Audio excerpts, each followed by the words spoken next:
여러분, 지금 이 순간에도 여러분의 돈은 어딘가로 흘러가고 있습니다. 문제는 그 방향이 여러분이 원하는 쪽인가 아닌가입니다. 2025년 기준 대한민국 가계 금융자산에서 주식과 펀드가 차지하는 비중은 전체의 20%를 겨우 넘는 수준입니다. 반면에 부동산과 예금에 묶인 돈은 전체의 70%를 넘어서 있는 상황이고요. 정부는 이 구조를 바꾸려 하고 있습니다. 그것도 매우 적극적으로요.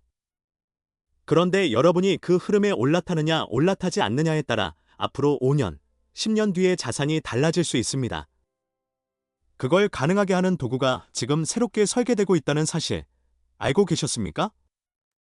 우리는 ISA라는 걸 그냥 절세 통장 정도로 알아왔습니다. 비과세 혜택 조금 있고 뭔가 넣어두면 이득이라고 알고 있었죠. 그래서 안심했습니다. 그런데 실제 흐름은 다릅니다.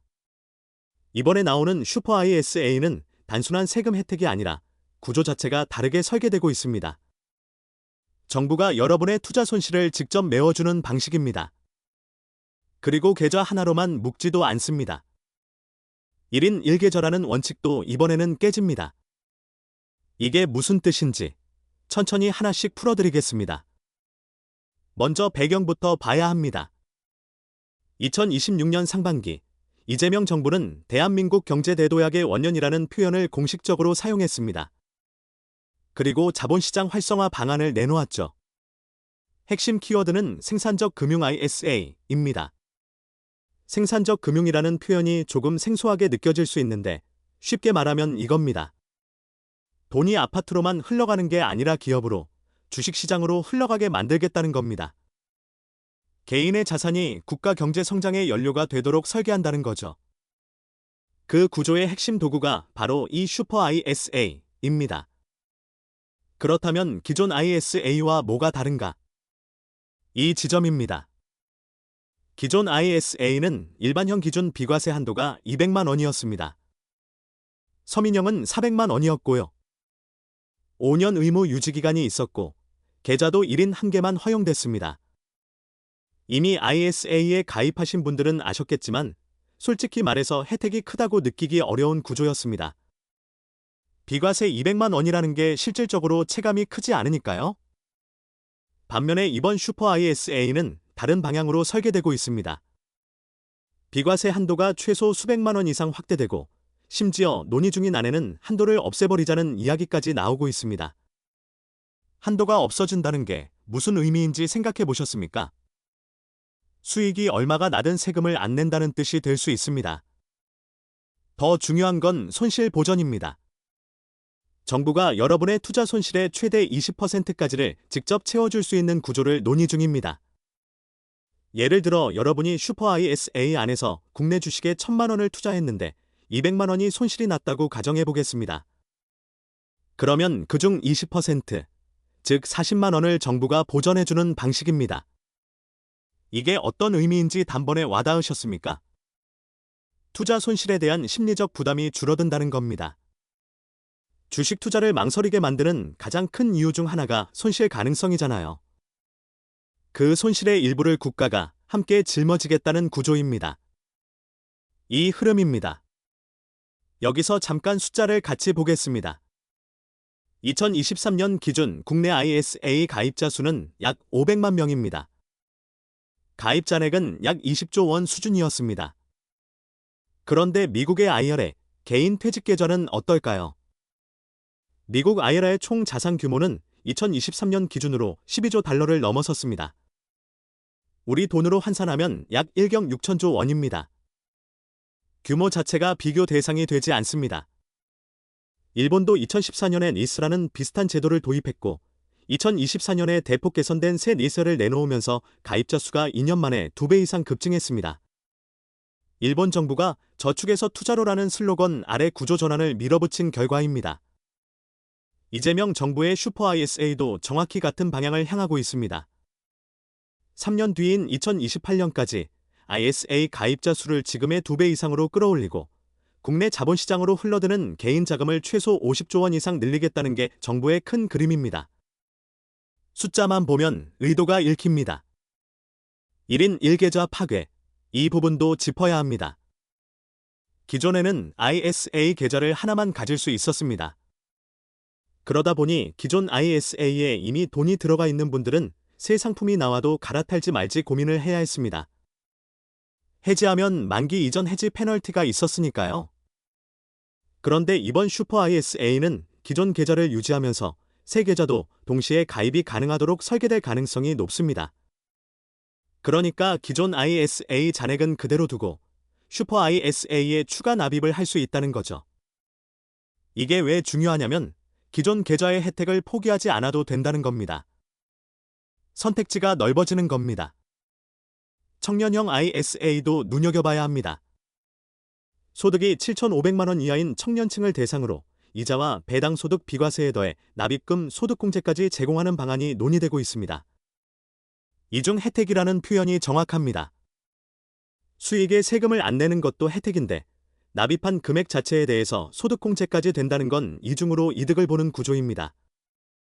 연소득 5천만 원인 직장인이 슈퍼 ISA에 2천만 원을 납입했을 경우 소득공제를 받는다면 세금 절감 효과가 수십만 원에서 100만 원 이상까지 올라갈 수 있습니다. 계산기를 두드려보면 체감이 됩니다. 그런데 여기서 한 가지 질문을 드리고 싶습니다. 정부가 이렇게까지 퍼주는 이유가 뭘까요? 아무 이유 없이 국민에게 혜택을 주는 정책은 없습니다. 항상 그 이면에 구조적인 의도가 있습니다.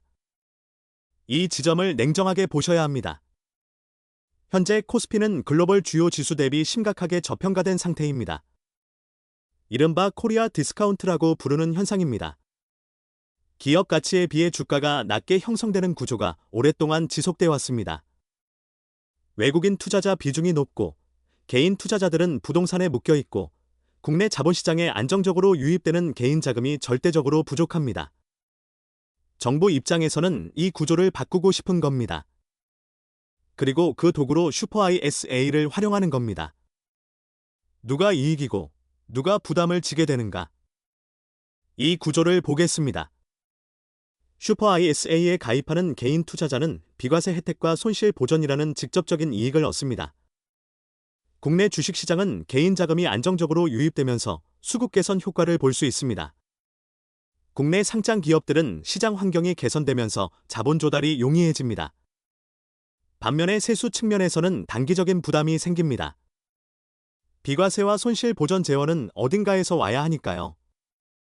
그리고 외국계 금융사나 해외 투자 상품 위주로 포트폴리오를 운용하던 자산가들은 상대적으로 슈퍼 ISA의 혜택에서 빗겨날 수 있습니다. 슈퍼 ISA의 핵심 혜택이 국내 주식과 펀드에 집중되도록 설계되고 있기 때문입니다. 그렇다면 이미 시작됐습니다. 이 흐름에서 여러분이 어느 위치에 서 있는지를 봐야 합니다. 지금입니다. 6월 출시를 목표로 상반기 내 마스터 플랜이 확정될 예정이라는 게 정부 발표입니다. 되돌리기 어렵습니다. 한번 출시된 상품의 혜택 구조는 이후에 축소되기 쉬워도 확대되기는 어렵습니다. 초기 혜택이 가장 클 가능성이 높습니다. 이쯤에서 여러분의 직업과 연결해서 생각해 보겠습니다. 직장인이라면, 특히 소득이 5천만 원에서 7천만 원 사이라면 청년형 슈퍼 ISA의 소득공제 혜택이 직접적인 영향을 줄 수 있습니다. 세금 환급이라는 형태로 실제 현금이 돌아오는 구조이기 때문입니다. 자영업자나 프리랜서라면 소득공제보다는 비과세 혜택에 집중하는 게 유리한 전략이 될 수 있습니다. 소득 구조가 불규칙하더라도 ISA 납입 자체는 본인 판단으로 시기를 조절할 수 있으니까요. 노후 자산 관점에서도 봐야 합니다. 퇴직 후를 준비하는 분들이라면 슈퍼 ISA를 연금 계좌와 어떻게 연계할 것인지가 핵심이 됩니다. 현재 논의 중인 안에 따르면 슈퍼 ISA의 만기 자금을 연금저축 계좌나 IRP로 이전할 경우 추가 세액공제 혜택을 받을 수 있는 구조도 포함될 가능성이 있습니다.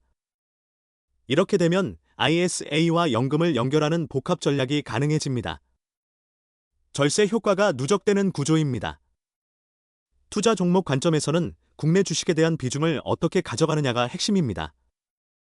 슈퍼 ISA의 혜택이 국내 주식과 펀드에 집중될 가능성이 높기 때문에 해외 ETF나 해외 주식 위주의 포트폴리오를 유지하던 분들은 일부 자산을 국내로 전환하는 게 유리할 수 있습니다.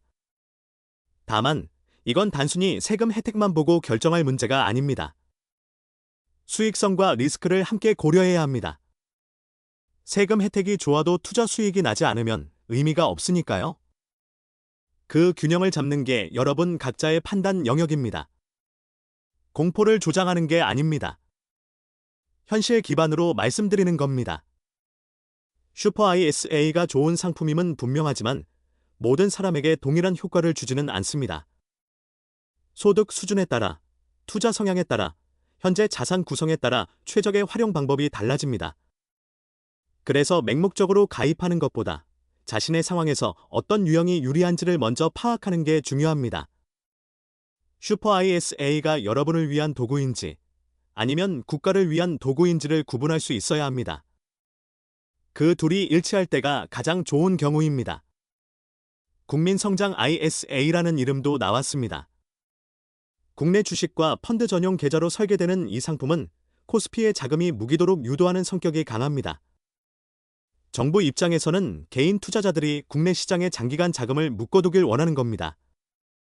그리고 그 대가로 손실 보전이라는 파격적인 혜택을 제공하는 거죠. 거래가 명확합니다. 여러분의 자금을 국내 시장에 묶어두는 대신 세금 혜택과 손실 보전을 제공하겠다. 이 거래가 여러분에게 유리한지 판단하는 건 여러분의 몫입니다. 2025년부터 2027년까지 3년간의 흐름을 보겠습니다. 정부는 이 기간 동안 국내 자본시장에 개인 자금을 최소 50조 원 이상 추가 유입시키는 것을 목표로 하고 있습니다. 슈퍼 ISA가 그 핵심 도구입니다. 만약 이 목표가 달성된다면 코스피 수급 구조가 개선되면서 주가 전반에 긍정적인 영향이 있을 수 있습니다. 특히 중소형 국내 기업들의 주가에 직접적인 영향이 갈 수 있습니다.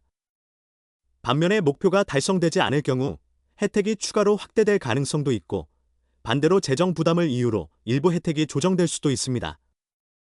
두 방향 모두 열려있는 상태입니다. 그렇다면 앞으로 어떻게 될 것인가? 두 가지 방향으로 나눠서 보겠습니다. 첫 번째, 긍정적인 흐름입니다.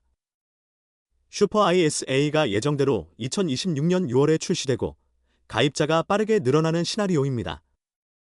이 경우 국내 증시에 개인 자금이 안정적으로 유입되면서 코스피 수급이 개선됩니다.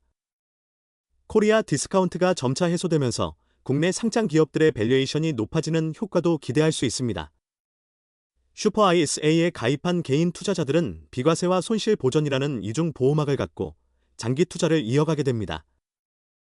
3년, 5년이 지났을 때 복리 효과와 세금 절감이 누적되면 자산 증식 속도가 눈에 띄게 빨라질 수 있습니다. 청년층의 경우 소득공제까지 더해지면 매년 수십만 원에서 100만 원 이상의 세금 환급이 현실화될 수 있습니다. 그 돈을 다시 슈퍼 ISA에 넣는 구조가 만들어지면 선순환이 시작되는 겁니다. 한국형 IRA로 자리 잡는 그림입니다. 두 번째, 위기 흐름입니다. 출시 자체는 이루어지지만 혜택이 당초 발표보다 축소되는 시나리오입니다. 손실 보전 비율이 20%에서 10%로 줄어들거나 비과세 한도가 기대보다 낮게 설정될 수 있습니다. 이런 경우 시장에 실망 반응이 나오고 가입자 유입이 기대에 미치지 못할 수 있습니다. 또 다른 가능성은 국내 주식시장이 지지부진한 상황에서 슈퍼 ISA에 납입된 자금이 수익을 내지 못하는 경우입니다. 손실 보전이 20%라 해도 손실이 30%, 40%가 난다면 실질적인 도움이 제한될 수 있습니다. 그리고 정책 자체의 지속성 문제도 있습니다. 정권이 바뀌거나 재정 상황이 변할 경우 혜택이 조정될 가능성도 완전히 배제할 수 없습니다. 이 점은 미국의 아이르나 일본의 네이스도 마찬가지였습니다. 제도 자체는 유지됐지만 세부 혜택의 변화는 있었습니다. 어떤 방향으로 가든 여러분이 대응할 수 있는 준비가 되어 있어야 합니다. 두 시나리오를 모두 보셨을 때 어느 쪽의 가능성이 더 높다고 보십니까? 이건 여러분이 판단하셔야 합니다. 어느 쪽이 확실하다고 단정할 수 있는 사람은 없습니다. 다만 확실한 건 아무것도 하지 않으면 어느 쪽 시나리오에서도 이득을 가져가기 어렵다는 겁니다. 실질적으로 어떻게 준비하면 좋을지 말씀드리겠습니다. 현재 ISA 계좌가 있으신 분들은 해지하지 않으셔도 됩니다. 슈퍼 ISA를 추가로 가입할 수 있는 구조가 됩니다. 다만 기존 계좌의 만기 시점과 슈퍼 ISA 납입 한도를 함께 고려해서 자금 배분을 설계하는 것이 효과적입니다. 아직 ISA 계좌가 없으신 분들은 지금 바로 가입하시는 게 유리합니다. 슈퍼 ISA 출시 전에 일반 ISA를 먼저 개설해두면 출시 이후 슈퍼 ISA로의 전환 또는 동시 보유 구조를 활용하기가 더 수월해집니다. 금융사 입장에서도 기존 고객을 우선적으로 안내하는 경향이 있으니까요. 납입 자금은 어느 정도가 적당한가? 이건 여러분의 소득과 생활비, 비상금을 제외하고 실질적으로 3년 이상 묶어둘 수 있는 여유자금 기준으로 설계하는 것이 맞습니다. ISA의 특성상 중도 해지 시 혜택을 반납해야 하는 구조가 있기 때문에 넣었다가 빼야 하는 돈을 넣으면 안 됩니다. 최소 3년 이상 건드리지 않아도 되는 자금을 기준으로 납입액을 설계하시기 바랍니다. 투자 상품 구성은 어떻게 할 것인가? 손실 보전 혜택이 국내 주식과 펀드에 집중될 가능성이 높기 때문에 슈퍼 ISA 안에서는 국내 시장 중심의 포트폴리오를 구성하는 것이 유리할 수 있습니다. 해외 ETF나 글로벌 자산은 슈퍼 ISA 외부의 계좌에서 운용하는 방식으로 분리하는 것도 방법입니다. 다만 이 모든 전략은 2026년 6월 출시 이후 확정된 혜택 구조를 확인한 뒤 최종 조정하는 것이 맞습니다. 지금 단계에서는 방향을 잡아두는 정도로 충분합니다. 여러분에게 드리고 싶은 질문이 하나 있습니다. 정부가 손실 보전까지 해주는 상품을 내놓는다면 그 혜택을 활용하는 것이 맞을까요? 아니면 국내 주식에 자금을 묶어두는 조건 자체가 부담이라고 느껴지십니까? 이게 단순한 금융 선택이 아닐 수도 있습니다. 정부의 자본시장 정책에 개인이 얼마나 적극적으로 연동되어야 하는가, 그 선을 어디에 두느냐의 문제이기도 합니다. 여러분은 어떻게 생각하십니까? 한 가지 더 드리고 싶은 질문이 있습니다. 슈퍼 ISA의 손실 보전 재원은 결국 세금입니다. 국민의 세금으로 일부 투자자의 손실을 메워주는 방식이 과연 공정한가? 투자하지 않는 사람 또는 국내 주식이 아닌 다른 방식으로 자산을 운용하는 사람에게는 해당 혜택이 전혀 없습니다. 이게 형평성 문제로 이어질 수 있다고 보시는 분들도 계십니다. 반면에 주식시장이 활성화되면 기업 투자가 늘고 고용이 늘어나 결국 전체 경제가 이익이라는 시각도 있습니다. 어느 쪽이 더 설득력 있다고 생각하십니까? 댓글로 의견 남겨주시면 함께 이야기 나눠보겠습니다. 정리를 해드리겠습니다. 슈퍼 ISA는 지금까지 나온 ISA 중 가장 파격적인 혜택 구조를 담고 있습니다. 손실 최대 20% 보전, 비과세 한도 대폭 확대, 1인 다계좌 허용, 청년층 소득공제 이중 혜택. 이 네 가지만 봐도 기존 ISA와는 차원이 다른 상품입니다. 그러나 이 모든 혜택은 국내 주식시장에 자금을 유입시키겠다는 정부의 큰 그림과 연결되어 있습니다. 개인에게 유리한 동시에 국가의 정책 목적을 달성하기 위한 도구이기도 합니다. 그 두 가지가 여러분의 상황에서 일치할 때 슈퍼 ISA는 진짜 슈퍼 통장이 됩니다. 6월 출시를 앞두고 지금 해야 할 것은 두 가지입니다. 본인의 소득 유형과 여유 자금 규모를 파악하는 것, 그리고 기존 ISA 계좌 유무를 확인하고 필요하다면 미리 개설해두는 것입니다. 큰 돈이 필요한 게 아닙니다. 준비된 사람이 혜택을 먼저 가져가는 구조입니다. 여러분이 그 준비된 사람이 되시길 바라겠습니다. 오늘 영상이 도움이 됐다면 좋아요와 구독 부탁드리고 슈퍼 ISA에 대해 더 궁금한 점이 있으시면 댓글로 남겨주시기 바랍니다. 감사합니다.